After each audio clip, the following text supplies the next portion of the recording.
Sikiliza sasa mtu, kulingana na mazingira yenyewe mimi mwenyewe nimeforce la chips sijapata, lakini nimekuletea mandazi.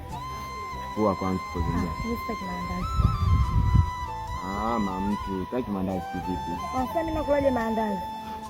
Mimi mwenyewe nimepambana hiyo la chips sijapata. Bwana mimi sitaki.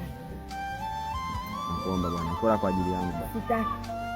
Chips sijapata hela. Sitaki nimekwambia. Kwani unielewe? Mtu. Bwana mimi nimekwambia sitaki.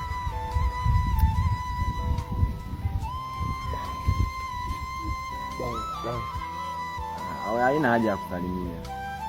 Vipi, una shida gani? Ndio umepanga mambo ya shida. Na njaa. Naomba nisaidie hata na au hata 500 kama una. Mimi nipate kazi yote kidogo na kuomba. Pole kijana.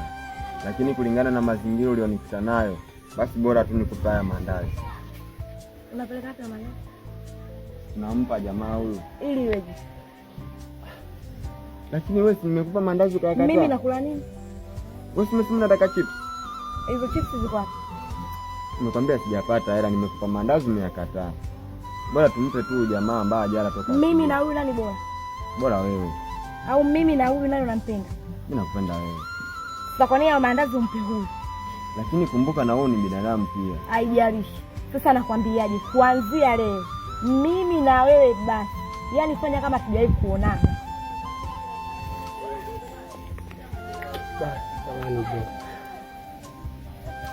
Usijali bro. Usamehe sana.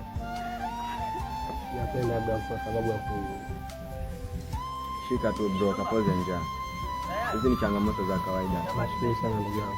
Poa. Nashukuru. Nyinyi ambao mnabaki hapa. Tembea.